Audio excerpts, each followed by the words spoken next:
Standard accountancy lesson 1ல் first sum பார்க்கலாம்.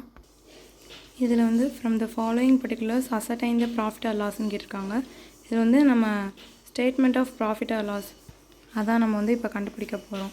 அதுக்கு முன்னாடி நம்ம இதுக்குள்ளே ஃபார்மேட்டை பார்த்துட்டு வந்துடலாம். இதான் வந்து இதுக்குள்ளே ஃபார்மேட். முதல்ல வந்து க்ளோசிங் கேபிட்டல் எழுதணும். ரெண்டாவது அதோட அடிஷ்னல் கேபிட்டல் ஆட் பண்ணணும். ஆட் பண்ணால் ஒரு அமௌண்ட் வரும். அதுலேருந்து நம்ம வந்து அடிஷ்னல் கேபிட்டலை வந்து மைனஸ் பண்ணணும்.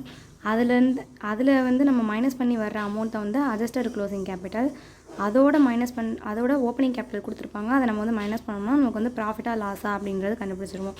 அதான் வந்து statement of profit or loss account. So இப்போ நமக்கு ஃபஸ்ட்டு வந்து சம்மில் என்னென்ன ஐட்டம் கொடுத்துருக்காங்கன்னு பார்ப்போம். ஃபஸ்ட்டு வந்து ஓப்பனிங் கேபிட்டல், ரெண்டாவது க்ளோசிங் கேபிட்டல், அடுத்து அடிஷ்னல் கேபிட்டல் இருக்குது, அடுத்து வந்து ட்ராயிங்ஸ் இருக்குது. இப்போ நம்ம வந்து ப்ராஃபிட்டாக லாஸா அப்படின்றது மட்டும் கண்டுபிடிக்க போகிறோம். இதான் வந்து இதுக்கு ஃபார்மேட். ஃபஸ்ட்டு வந்து statement of profit or loss தான் இப்போ வந்து நம்ம ஃபைண்ட் பண்ண போகிறோம். அதுக்கு வந்து பர்டிகுலர்ஸ் ஆர்எஸ் இதுதான் ஃபார்மேட்டு. நம்ம இப்போ வந்து நான் கிவனை வந்து எழுதி வச்சுருக்கேன். Closing capital, drawings, additional capital, opening capital வந்து எழுதி வச்சுருக்கேன். முதல் வந்து க்ளோசிங் கேபிட்டலையும் ட்ராயிங்ஸையும் வந்து ஆட் பண்ணணும். இப்போ ஆட் பண்ணுறோம். நம்ம இப்போ ஆட் பண்ண வந்து 9,20,000 வருது.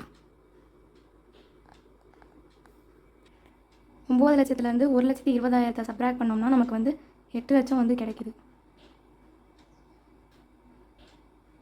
நெக்ஸ்ட்டு வந்து இப்போ வந்து ஓப்பனிங் கேபிட்டல் இருக்குது. ஓப்பனிங் கேபிட்டலோட மைனஸ் பண்ணணும். அட்ஜஸ்டட் க்ளோசிங் கேபிட்டல் வந்து மைனஸ் பண்ணோம்னா நமக்கு வந்து ப்ராஃபிட்டாக லாஸான்றது தெரிஞ்சிடும். இப்போ ப்ராஃபிட்னால் மேலே இருக்கிறதோட கீழே இருக்கிறத மைனஸ் பண்ண முடியும். அப்படின்னா அது வந்து ப்ராஃபிட். நமக்கு பார்த்தோம்னா இப்போ மேலே இருக்கிறதோட கீழே வந்து சப்ராக்ட் பண்ண முடியாது. ஏன்னா 8 லட்சத்தில் 5 லட்சம் போகும். அப்படின்னா அது வந்து ப்ராஃபிட்டு. ஓகேவா? இப்போ இது வந்து நமக்கு ப்ராஃபிட்டு.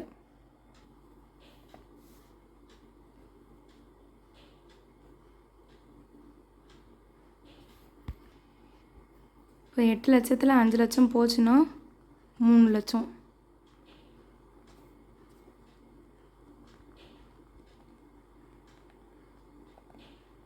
இதான் வந்து நம்மளோட ஆன்சரை வந்து பாக்ஸ் போட்டுக்கலாம்.